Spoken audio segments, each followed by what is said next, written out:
이 시간 우리에게 주신 하나님 말씀 구약성경 열왕기상 12장 25절부터 33절까지입니다.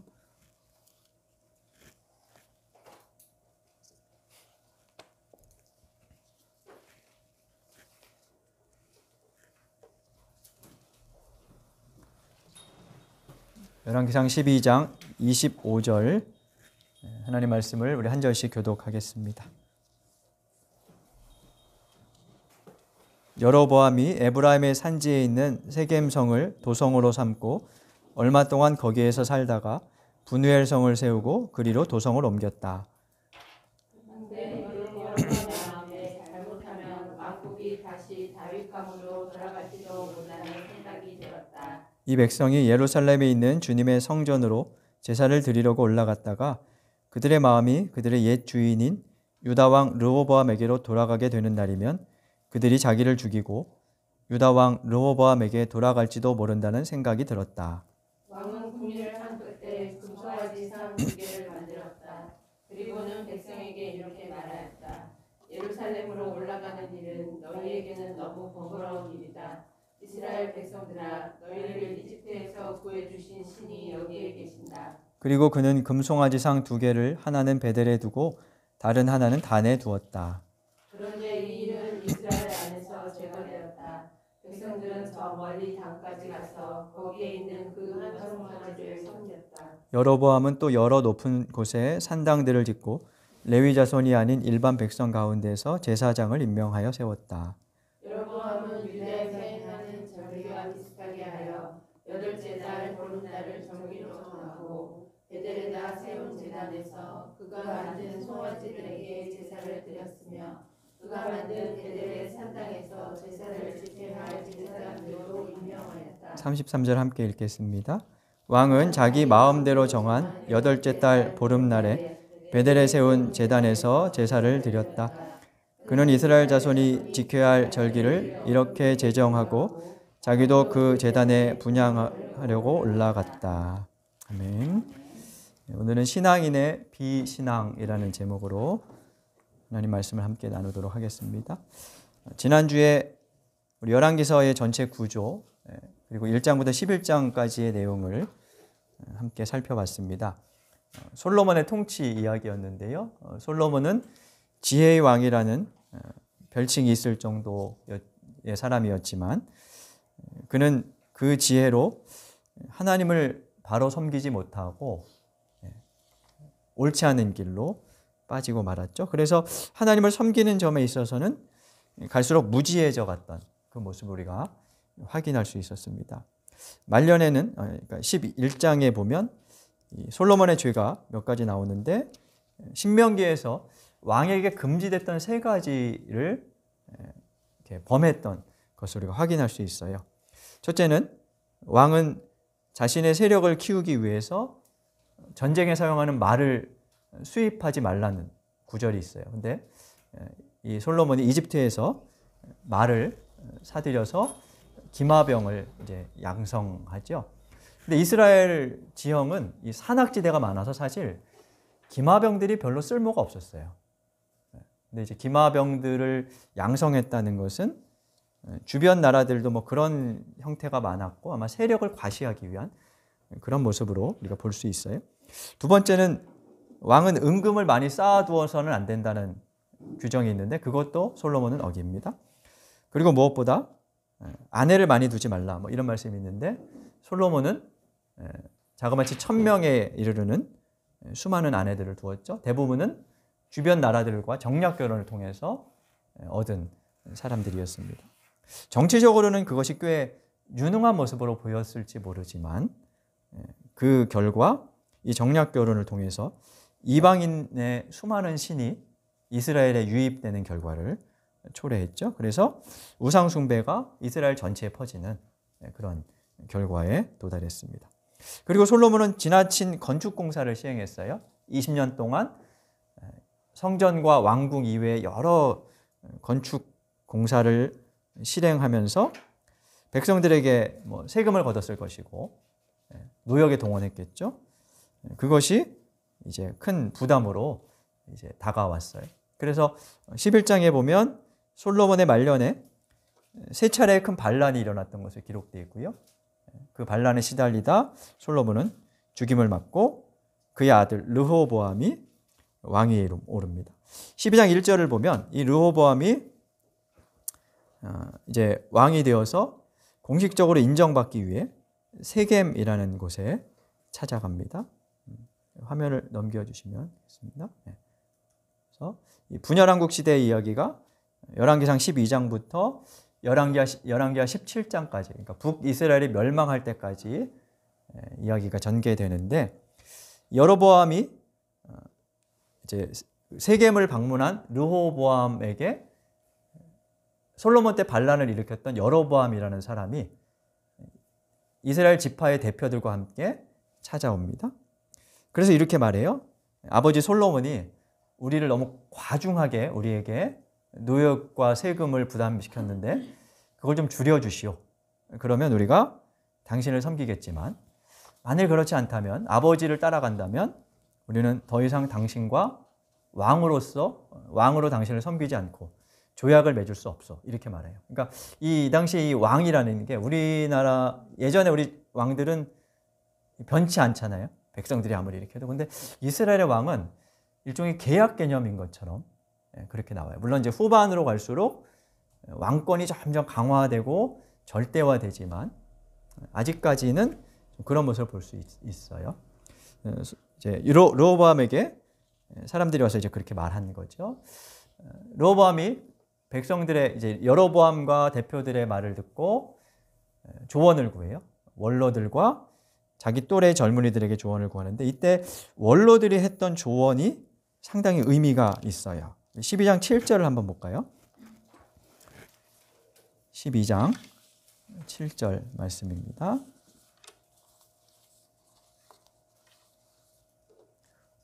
르호보암에게 원로들이 조언을 해주는 이야기입니다. 7절 함께 읽겠습니다. 그들은 르호보암에게 이렇게 대답하였다.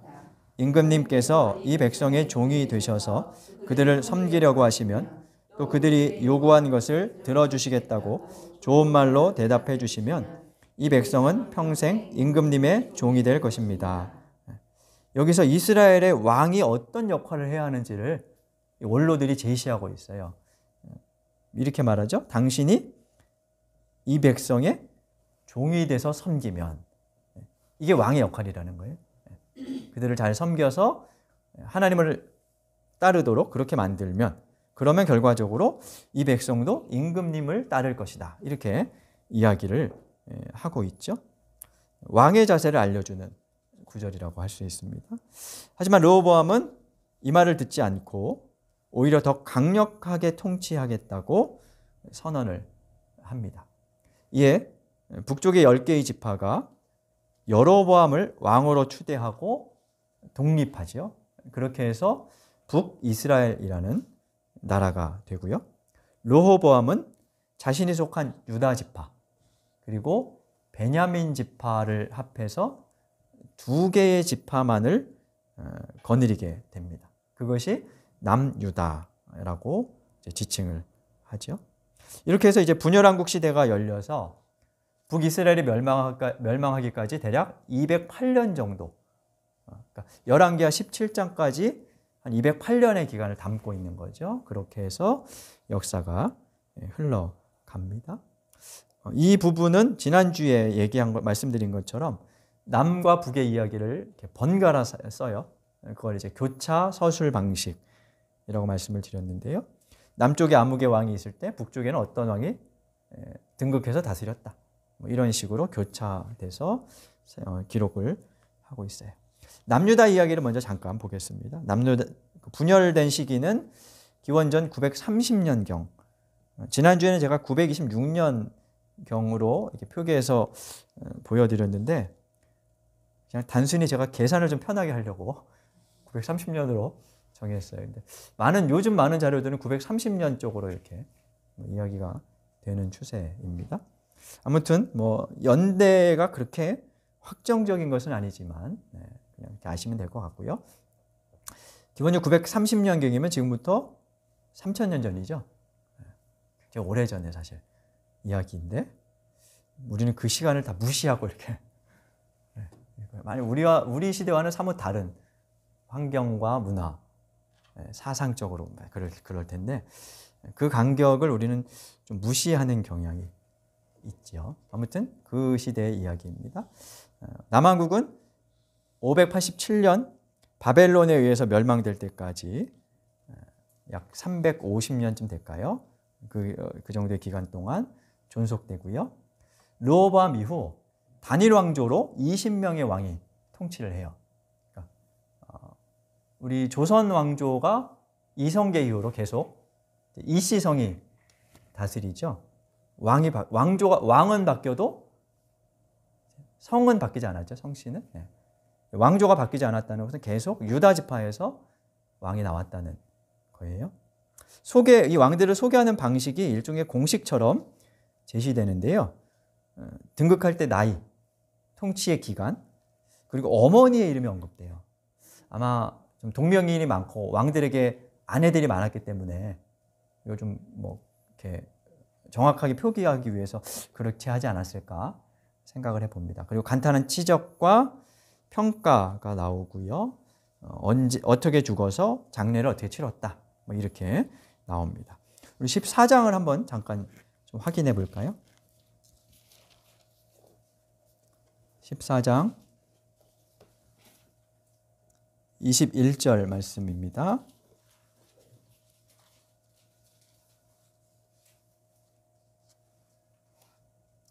(21절을) 한번 읽어보겠습니다. 또한 솔로몬의 아들 르호보암은 유다를 다스렸다.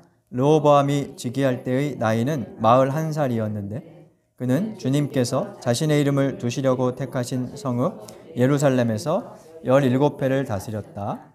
그 어머니의 이름은 나아마이며 암몬 여자이다. 이 암몬도 이방 땅이죠. 이방인의 여자 이제 어머니를 두고 있다는 것이고요. 그리고 22절부터 보면 이제 르호보암이 저질렀던 죄들, 통치했던 것들에 대해서 쭉 설명하면서 29절에 보면 르호보암의 나머지 행적과 그가 한 모든 일은 유다 왕 역대지략에 기록되어 있다. 그리고 31절에 르호보암이 죽어서 다윗성에 장사했다. 그리고 다음 왕 누가 왕위에 올랐다. 이렇게 이제 한 사람의 일대기를 정리해서 보여주고 있습니다. 29절에 보면 다른 기록들은 유다 왕 역대지략에 있다 이렇게 나와 있죠. 그러니까 우리 조선왕조실록 이런 것처럼 이런 책이 있었다는 거예요. 유다 왕 역대지략도 있었고 이스라엘 왕 역대지략도 있고 이랬어요. 솔로몬의 실록 이런 것도 있다고 기록되어 있어요. 지금은 다 분실됐지만 그런 것들을 토대로 거기에는 좀 더 역사적인 사실들이 충실하게 써져 있는지도 모르겠어요. 성경 이외에 다른 그의 치적 같은 것이 있는지도 모르겠어요. 열왕기서 기자는 그런 거 다 빼고 오로지 종교적인 측면에서 하나님과의 관계의 측면에서 왕들을 평가하고 있는 거죠. 그래서 그 평가의 기준은 다윗입니다. 다윗처럼 살았느냐, 그렇지 않느냐 이겁니다.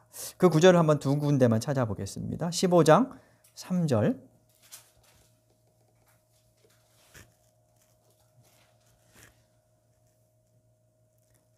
유다의 초대왕 르호보암의 뒤를 이어 왕이 된 아비야의 이야기인데요. 15장 3절을 한번 읽어보겠습니다. 아비야는 그의 아버지가 지은 죄를 모두 그대로 따라갔으며 그의 조상 다윗의 마음과는 달라서 주 하나님 앞에서 온전하지 못하였다. 다윗의 마음과 달랐다 이렇게 표현하고 있죠. 반면 좋은 평가를 받았던 왕의 이야기가 15장 11절에 소개됩니다. 15장 11절 한번 읽어보겠습니다. 아사는 그의 조상 다윗과 같이 주님께서 보시기에 정직하게 행하였다. 이 사람은 다윗과 같이 행했다 이렇게 나옵니다. 근데 여기 약간 다른 점들이 이제 몇 가지 나오는데요. 이 아사처럼 선한 왕으로, 그러니까 좋은 왕으로 평가받았던 왕이 남유다의 20명 중에 8명이에요. 근데 그 8명 중에 특히 극진한 칭송을 들었던 2명의 왕이 있습니다. 아마 그 이름은 많이 들어보셨을 거예요. 히스기야라는 왕과 요시야라는 왕이었습니다. 이들에 대한 표현을 보면 이스라엘 역사 동안 그들 같은 사람은 전무후무했다, 이런 식으로 표현되어 있어요. 근데 8명 중에 2명은 최상의 칭찬을 듣고 6명은 비교적 잘했다, 이 정도의 칭찬을 들은 건데요. 그 차이는 뭐냐 하면 산당을 없앴느냐 없애지 못했느냐에 있어요. 그래서 성경을 쭉 읽어보면 정직하게 행했는데 산당은 없애지 못했다, 이렇게 나오고, 정직하게 살았고 산당도 없앴다, 이렇게 표현이 나옵니다. 도대체 이 산당이 무엇이었길래 그 산당을 가지고 이 평가를 나누었을까요? 산당은 우리나라의 선앙당 같은 것이라고 볼 수 있을 것 같아요. 이스라엘 가나안 지역 전역에 이스라엘이 이제 정복하기 이전부터 거하던 원주민들, 가나안인들이 토착 종교 생활을 하던 곳이었습니다. 신은 보통 높은 곳에 있다고 생각하죠. 그리스 신화에도 보면 신들이 사는 올림푸스 산, 높은 곳에 있잖아요. 그래서 이제 산꼭대기에 좋은 터를 잡아서 이제 산당을 하나 이렇게 세워요. 그리고 거기에서 이스라엘, 그러니까 그 가나안의 원주민들은 아마 자신들의 종교 생활을 이제 했을 거예요. 이스라엘이 가나안을 정복하고 나서 야훼 신앙, 여호와 신앙을 이제 유지하고 그들도 이제 종교 생활을 하는데 그 산당을 그대로 사용해요. 그러니까 조금 단순한 예를 들면 선왕당을 우리가 예배 처소로 사용하는 것처럼 만약에 그렇게도 생각해 볼 수 있을 것 같아요. 장소를 사용하는 것 자체는 크게 문제가 안 될 수 있는데, 문제는 그 과정에서 이 산당에서 행해지던 토착 신앙, 가나안의 여러 가지 종교 습관, 이런 것들이 이스라엘의 종교에 스며들게 되었다는 거예요. 그 관습이 스며들면서 어떤 사고의 측면에도 영향을 주었겠죠. 그래서 이스라엘의 종교가 토착 종교의 습성과 관습 등을 따라하게 되면서 결과적으로 이제 혼합된 형태, 종교 혼합의 형태를 띠게 돼요. 그래서 열왕기서를 읽어보면 성전 건축 이전에는 산당을 용인하는 분위기였는데 건축 이후에는 산당에서의 종교 행위를 일체 이제 거부하는 그런 모습을 이제 볼 수 있어요. 솔로몬도 보면 기브온이라는 곳의 산당에서 1,000번제를 드렸다, 이런 기록이 있죠. 그래서 그전엔 그게 행해졌던 것이에요. 근데 이 선한 왕들이 6명이 산당을 없애지 못했어요. 2명만 없앴어요. 왜 없애지 못했을까요? 그만큼 이스라엘 사회에 이 산당 문화가 깊이 뿌리내려 있었다는 의미예요. 그래서 다른 것들을 좀 막 이렇게, 그러니까 눈에 드러나는, 예를 들면 여기 보면 아세라 신상 같은 거 없앴다, 이런 것도 있거든요. 그런 건 눈에 보이잖아요. 예를 들어 여기 불상 같은 걸 놨다, 그럼 당장 우리가 치우겠죠. 근데 보이지 않는 미세한 비기독교적인 어떤 요소들, 이런 것들은 잘 발견이 안 되고, 발견이 돼도 너무 우리에게 어떤 사상적으로 익숙하게 이렇게 스며들어 있으면 이걸 없애기가 쉽지가 않아요. 아마 이스라엘의 왕들이 그러지 않았을까 싶어요. 그래서 그 결과로 이스라엘 사람들이 여호와 신앙을 버린 것이 아니라 하나님을 믿으면서도 그 방식이 잘못되어 가고 있었다는 거죠. 그래서 신앙인의 비신앙화 현상이 벌어졌다고 볼 수 있어요. 우리나라의 경우는 어떨까요? 대부분의 종교학자들은 우리나라의 종교는 한국의 무속신앙과 섞여 있다고 봅니다. 기독교뿐만 아니라 불교도 예외가 아니에요.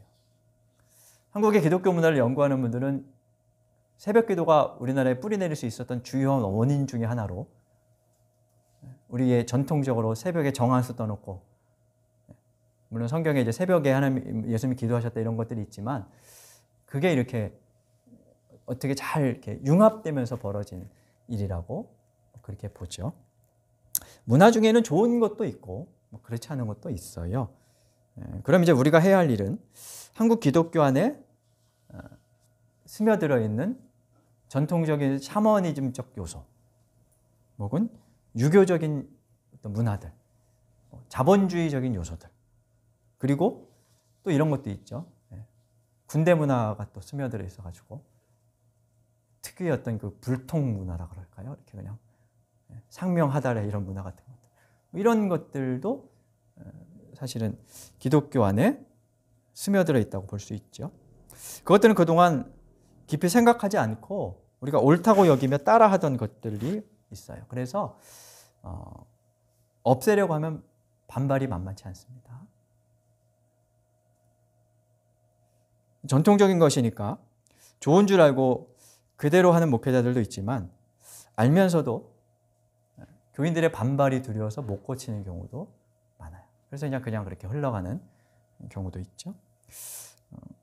그런 요소들을 찾고 가려내서 고치는 것이 어쩌면 앞으로 교회, 한국 기독교회가 새로워지는 그런 중요한 길이라고도 볼 수 있을 것 같아요.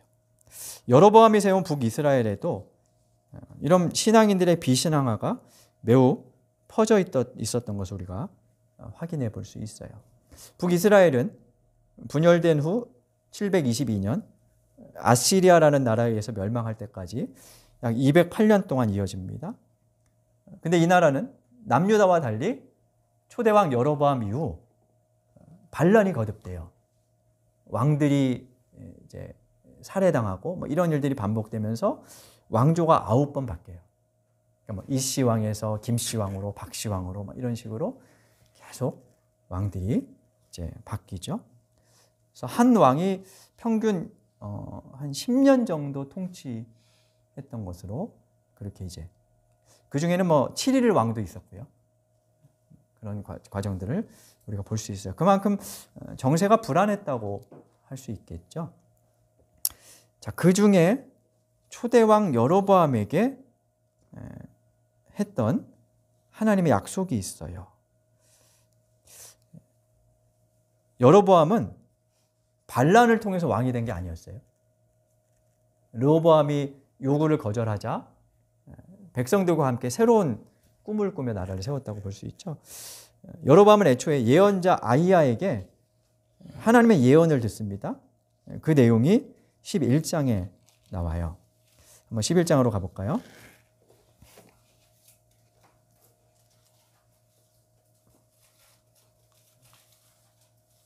(11장) 37절 38절 같이 한번 읽어보겠습니다. 여로보암아, 내가 너를 이스라엘의 왕으로 삼겠다. 너는 내가 원하는 모든 지역을 다스릴 것이다.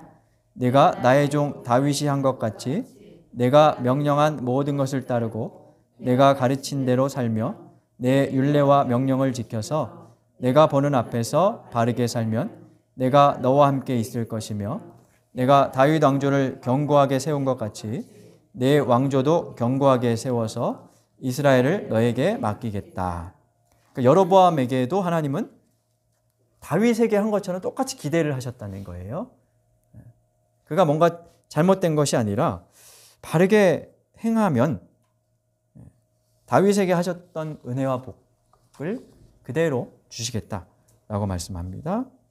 그래서 여로보암이 하나님의 뜻을 따라 나라를 다스렸다면 아마 역사가 달라졌을 거예요. 근데 오늘 우리가 설교 전에 읽었던 본문에 따르면 여로보암은 왕이 된 후에 불안감에 시달렸어요. 그 이유는 나라가 갈라졌는데 성전은 남쪽에 있었어요. 예루살렘 성전은. 근데 유대인들은 절기가 되면 성전에 가서 제사도 드리고 뭐 이렇게 하는데 자주 왕래하다 보면 그냥 여기 살지 뭐 이렇게 사람들이 할 수 있겠죠. 그래서 여로보암이 자기 백성들이 남쪽으로 자꾸 이주하거나 그러면서 민심이 동요할 것을 우려하게 됩니다. 그래서 했던 조치가 뭐였냐면 북이스라엘의 남쪽 끝인 베델과 북쪽 끝인 다네이라는 지역에 제단을 설치해요. 그리고 거기에 금송아지 형상을 세웁니다. 두 번째는 비레위인 중에 제사장을 임명하고 초막절 7월 15일이 전통적인 유대인의 초막절이었는데 그 절기와 비슷하게 8월 15일을 그냥 임의로 절기로 지정해서 이제 지키도록 합니다. 근데 여기서 재미있는 표현이 있어요. 12장 28절을 한번 보시면 여로보암이 베델과 단에 금송아지를 설치하고 나서 백성들에게 하는 말입니다. 28장 중간쯤부터 보면요. 예루살렘으로 올라가는 일은 너희에게는 너무 번거로운 일이다. 그러면서 이렇게 말해요. 이스라엘 백성아, 너희를 이집트에서 구해주신 신이 여기에 계신다. 근데 이후에 이스라엘 사람들이 왕의 말을 따랐어요. 여기에서 조금 의아한 점이 생겨요. 백성들이 왜 이걸 따랐을까요? 이미 출애굽 후에 광야에서 아론이 금 송아지를 만들었다가 벌받은 것을 그들은 경험적으로 알고 있었을 텐데요. 그게 그리고 이렇게 전승되어 왔겠죠. 근데 지금 여로보암의 말을 그대로 그냥 별 반발 없이 이렇게 따르는 것처럼 기록이 돼 있어요. 반발했어야 정상일 것 같은데 그런 모습이 보이지 않아요. 뭐 좋은 게 좋은 거라고 생각했는지 아니면 여로보암의 왕권이 너무 강력해서 뭐 숨죽여 있었는지. 근데 여로보암이 두려워한 거 보면 그런 것 같지도 않은데요. 하여튼 그대로 정책을 따르죠. 근데 여기 여로보암은 이 금송아지가 다른 신이라고 말하지 않아요. 뭐라고 말해요? 너희를 이집트에서 구해준 신. 하나님이라는 거잖아요. 그러니까 이스라엘 사람들이 하나님에 대한 신앙이 없었던 것이 아니라는 거예요. 하나님을 믿었어요. 근데 방식이 잘못되는데 그것에 대해서 분별하지 않았죠. 그냥 따라가고 있는 것을 볼 수 있어요. 신앙인이었지만 비신앙적인 행태를 그냥 따라가는 현상을 볼 수 있습니다. 여기서 우리는 신앙을 가진 분들이 우매하거나 무지할 때, 그래서 지도자의 말을 생각 없이 받아들이고 따를 때 어떤 문제가 생기는지를 확인하게 돼요. 지금도 그런 모습이 없다고 말할 수 없을 것 같아요. 지도를 한번 보겠습니다. 다음 장을 넘겨주시면 보이시나요? 그대로 지도가 좀 작아서 지도에 유다라는 아래쪽에 보면 유다라는 좀 큰 글자가 있고요. 그 위에 예루살렘이 있고요. 그 예루살렘 북쪽이 경계선이고요. 바로 위가 베델입니다. 그리고 지도의 맨 위쪽으로 쭉 올라가시면 회색 끝에 단이라는 곳에, 그러니까 남쪽과 북쪽 끝에 이 금신상을 만들어 둔 거죠. 어떻게 보면 그걸로 통제했다고도 볼 수 있고 그런 결과들이 있고요. 그리고 중앙에 세겜, 디르사, 사마리아 이 지역들이 이스라엘의 수도였던, 최종적으로는 사마리아를 이제 수도로 삼고 정착하게 되죠. 그래서 신약에 오면 이제 유대 땅, 중앙을 사마리아 땅, 그리고 북쪽을 갈릴리 호수 주변을 갈릴리 땅 이렇게 분류하는 것을 이제 볼 수 있습니다. 네, 넘겨주시면 되겠습니다. 북이스라엘의 9번 바뀐 왕조 중에 좀 유명한 두 개의 왕조가 있어요. 하나는 오므리 왕조이고 하나는 예후 왕조인데요. 오므리 왕조에서 가장 유명한 왕이 아합입니다. 오므리는 성경에는 8절밖에 기록되어 있지 않지만 당시의 지중해 연안의 다른 기록을 보면 지중해 연안에 꽤 영향력을 행사하던 강력한 군주였어요. 주변이 좀 두려워하던 왕이었어요. 그래서 국토를 확장하고 좀 부유하게 만들었어요. 근데 성경은 그런 거 다 빼고 그는 아주 악한 왕으로 언급하죠. 이 오므리가 수도를 사마리아로 옮기게 되고요. 그리고 오므리 아들 아합은 아버지보다 더 악한 왕으로 그렇게 기록되어 있어요. 그 구절 한번 찾아볼까요? 16장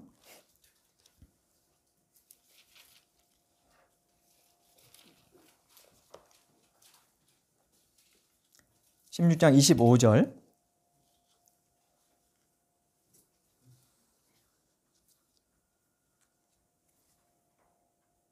같이 읽어보겠습니다. 오므리가 주님께서 보시기에 악한 일을 하였는데 그의 악한 정도는 그의 이전 있던 왕들보다 더 심하였다. 그리고 30절에 보면 아합에 대한 소개를 이렇게 합니다. 오므리의 아들 아합은 그 이전에 있던 왕들보다 더 심하게 주님께서 보시기에 악한 일을 했다. 근데 31절에 보면 그는 여로보암보다 더 앞질렀다. 이렇게 아주 강한 어조로 비판하고 있는 것을 볼 수 있습니다. 이 오므리 왕조를 무너뜨린 사람이 예후라는 왕이었고요. 그에 의해서 예후 왕조가 5대까지 이어집니다. 이 예후 왕조 중에 가장 기억할 인물은 여로보암 2세예요. 초대 왕과 구분하기 위해서 이제 여로보암 2세 이렇게 표기를 하는데 이 여로보암 2세가 중요한 것은 요 당시에 활동하던 예언자가 아모스와 호세아이기 때문이에요. 아모스는 정의를 외친 예언자였죠. 근데 여로보암 2세는 나라를 꽤 잘 살게 했던 왕이었습니다. 반면 권력자들의 부정과 불의가 매우 심각했어요. 그 시대에 아모스가 정의를 외치며 나라를 새롭게 하려고 했던 것을 우리가 확인해 볼 수 있지요. 그리고 이제 넘겨주시면 왕정시대 예언자들이 많이 이제 활동했던 것을 우리가 볼 수 있어요. 그냥 보여드리는 화면을 보시면 다윗 시대부터 여러 왕들, 예언자들이 왕을 이제 책망하거나 혹은 바른 길로 인도하기 위해서 활동을 했고요. 오므리 왕조, 그러니까 아합 시대 때 유명한 엘리야가 활동을 하죠. 그리고 그 뒤를 해서 엘리사가 활동하고요. 그리고 예후 왕조 이후로는 좀 익숙한 이름들이 나오죠. 아모스, 호세아, 이사야 뭐 이런 이름들. 제가 초록색으로 표기를 했는데 구분하기 위해서입니다. 아모스나 호세아, 이사야 같은 사람들은 지금 성경 안에 문서가 있죠. 기록된 문서가 있어요. 그의 이름으로. 그래서 이들을 문서 예언자 이렇게 이제 불러요. 이제 구분하기 위해서 이제 표기를 해놨고요. 그러니까 왕들과 함께 활동한 사람들이 예언자들이었고요. 이 왕들, 그래서 예언자들은 하나님께 순종하는 측면을 계속해서 보여주고 왕들은 그에 반하는 그런 장면을 우리가 이 열왕기서에서 확인해 볼 수 있습니다. 마지막 부분 우리 아합 시대 이야기를 잠깐 보겠습니다. 아합은 이세벨이라는 여자와 결혼했습니다. 근데 이세벨은 시돈 왕의 딸이었어요. 근데 이 시돈이라는 지명이 중요해요. 시돈은 그 당시에 바알 신앙의 생산지였어요. 본점이었어요. 거기에 왕이었다는 것은 바알 신앙에 매우 심취했던 사람이었다는 거죠. 그래서 아합이 이세벨과 결혼함으로 바알 숭배 사상이 북이스라엘에 대거 유입되고 전파됩니다. 아합은 바알 신전을 세워주고 바알 선지자들을 대거 양성하죠. 그런 모습을 볼 수 있고요. 근데 그에 반해서 그 시대에 엘리야가 활동을 해요. 엘리야의 활동을 크게 두 가지로 성경에 기록하고 있는데 하나는 시돈의 과부를 구제해주는, 그에게 먹을 것을 공급해주는 사건. 그리고 갈멜산에서 바알 선지자들과 대결해서 이기는 그런 사건이죠. 시돈의 과부를 구제해줬다는 것이 중요합니다. 바알은 풍요의 신이거든요. 먹을 걸 공급해주는 신이에요. 근데 그 신의 본거지인 시돈에 굶주리는 여자가 있어요. 뭘 말할까요? 바알이 해결해주지 못하는 거예요. 그걸 누가 해결해주냐? 하나님의 사람인 엘리야가 해결해주죠. 그래서 이 사건은 바알 신앙과 하나님 신앙을 대조해 보도록 그렇게 만들죠. 그리고 아합 이야기에서 계속 반복되는 것 중에 하나는 뭐냐 하면 율법을 어기는 아합의 모습과 그것을 책망하는 예언자. 그게 이렇게 반복해서 등장을 합니다. 20장에는 시리아와 싸우고 진멸하라는 말을 어기고 시리아와 조약을 맺는 아합의 모습이 나오고요. 21장의 이야기는 많이 아실 겁니다. 아합이 율법을 어기고 나봇의 포도원을 강탈하는 사건입니다. 왕궁 주변에 나봇이라는 사람의 포도원이 있었어요. 보기 좋았던 것 같아요. 아합이 그걸 돈으로 사겠다고 하는데 나봇이 거부합니다. 이유는 뭐냐면 율법에 조상들로부터 물려받은 것을 사고 팔 수 없도록 되어 있기 때문이에요. 그래서 나봇은 하나님의 말씀에 그게 금지되어 있기 때문에 할 수 없습니다. 말합니다. 율법대로 살려고 한 거죠. 근데 아합이 이제 살 수 없게 되자 의기소침해서 시무룩해서 이제 집에 돌아와요. 이세벨이 그것을 보고 꾀를 내서 나봇의 포도원을 빼앗을 수 있도록 해줍니다. 어떤 방법을 쓰냐 하면 율법을 역이용해요.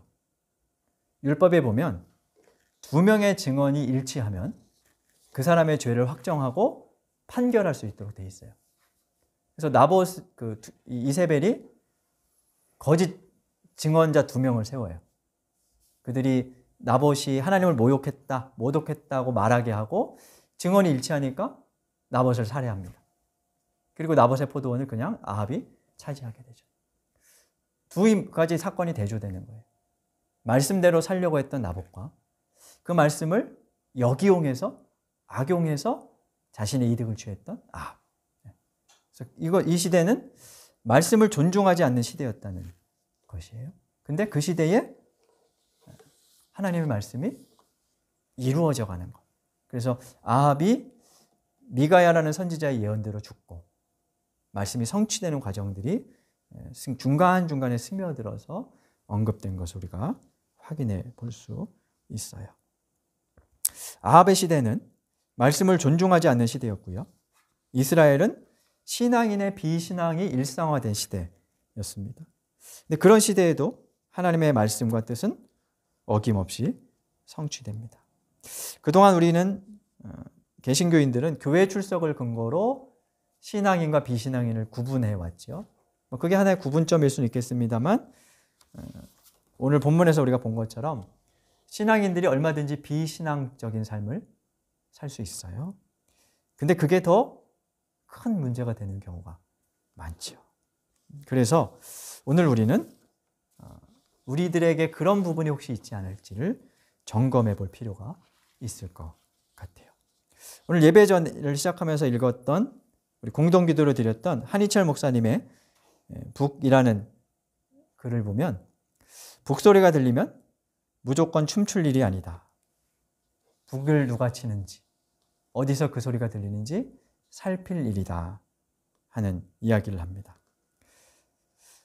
교인들은 성경에 나오는 구절을 인용하는 어떤 이야기만 있으면 복음, 은혜 등등의 그냥 우리에게 익숙한 어떤 단어들만 사용하면 어디 대형교회 유명한 목사의 말이라면 또 그런 교회가 하는 어떤 사업이라면 무조건 맞는 북소리라고 생각하고 덩달아 춤을 춰요. 그게 누가 치는 북소리인지 어디서 들려오는 건지는 생각하지 않죠. 근데 그 결과로 너무나 많은 비신앙적인 모습들이 우리 안에 스며들어 있다는 생각이 듭니다. 우리에게 그런 모습이 있지 않은지 스스로를 성찰해 봅시다. 그리고 신앙인 듯 보였지만 실은 바르지 않았던 모습을 회개할 수 있기를 바랍니다. 신앙인이라는 거 자처하는 사람들이 비신앙적으로 살 때 오히려 그가 하나님의 반대자가 될 수 있다는 것을 우리가 오늘 말씀을 통해 다시 한번 기억하게 되기를 간절히 바랍니다. 우리 말씀을 생각하며 다짐의 기도 드리겠습니다.